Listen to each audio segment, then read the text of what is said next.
Hi everyone, and welcome to our channel, Football Stories. Here, we explore the incredible history of the beautiful game. So let's get started. All right, let's jump right into this explainer.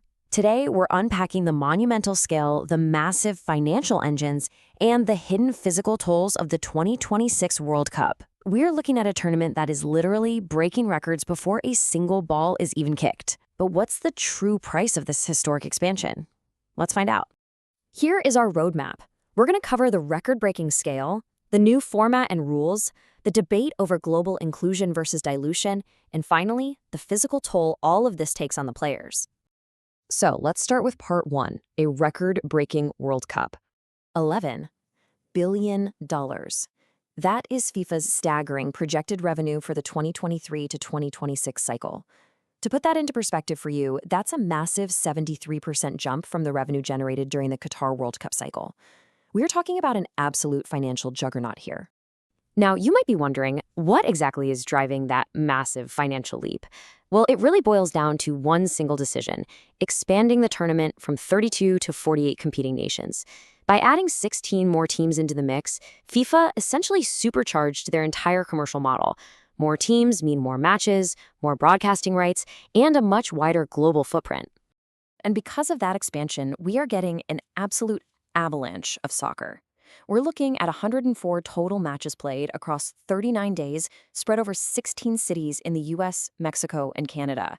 We've gone from 64 matches in the old format to well over 100. It's going to be a logistical marathon. When we slice up that $11 billion pie, you can clearly see the engines at play. Broadcasting rights are pulling in over $4.2 billion, marketing is bringing in around $2.7, but look at that $3+ billion for hospitality and tickets. That really reflects the highly lucrative North American market.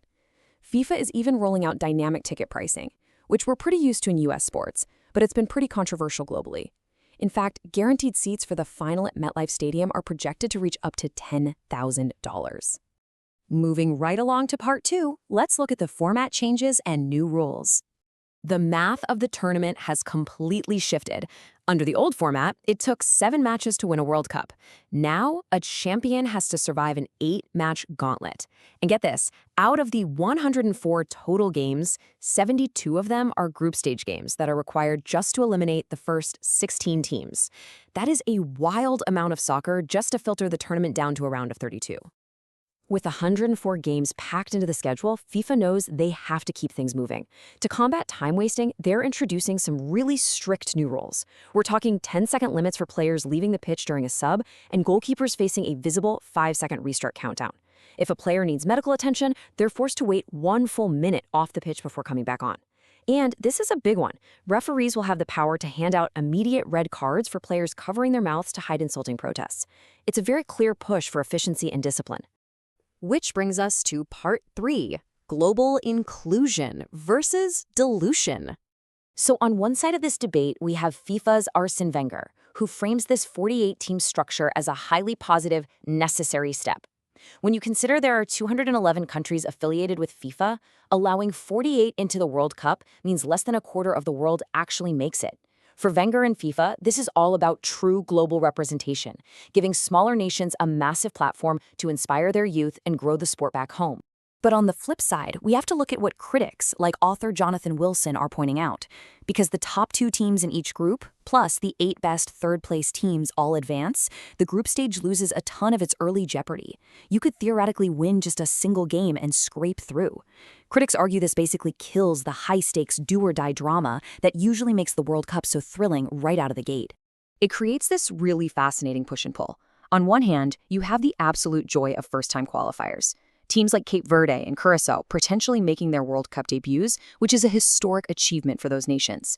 But on the other hand, top-tier teams might play really cautious, consequence-free soccer early on, knowing they only need a few points to advance. It's a very delicate balancing act between inclusion and entertainment. And that leads us right into our fourth and final section, the physical player toll. The conditions in North America during the summer can be brutal, and Mahida Malango, chief of the Professional Footballers Association, is raising serious red flags. During summer games in cities like Philadelphia, extreme heat and high humidity have had players literally saying they couldn't breathe. Plus, because a lot of these stadiums are built for American football, the temporary grass pitches laid over artificial turf can become incredibly dry. That drastically affects how the ball moves and seriously increases the risk of injury. And remember, these guys are showing up absolutely gassed. Elite athletes are already logging incredibly unsustainable workloads. Just look at players like Virgil van Dijk, Dominic Soboslai, and Declan Rice. They are regularly pushing well past 4,000 minutes in a single season. Keep in mind, this is all happening before they even pack their bags to join their national teams for a grueling summer tournament. When you add up their domestic leagues, the expanded European club competitions, and international duties, some of these guys are facing mind-boggling 68-game seasons. The human body is just not designed for that level of continuous, high-intensity output without a proper break.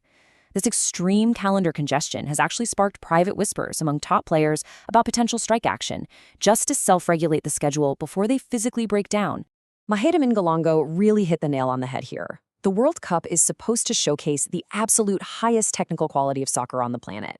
But there is a very real growing dread that by the time we reach the later stages of this 104-match marathon, sheer physical exhaustion is going to completely override technical brilliance. It might not be about who plays the best soccer. It might just be about who is literally left standing.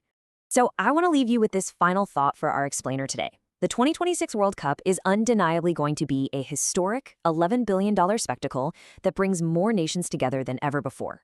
But we really have to ask ourselves, will this relentless pursuit of expansion and revenue ultimately break the very superstars we're all paying to see? Think about that as we look ahead to 2026. Thanks for joining me as we unpacked all this today and keep questioning what's behind the numbers.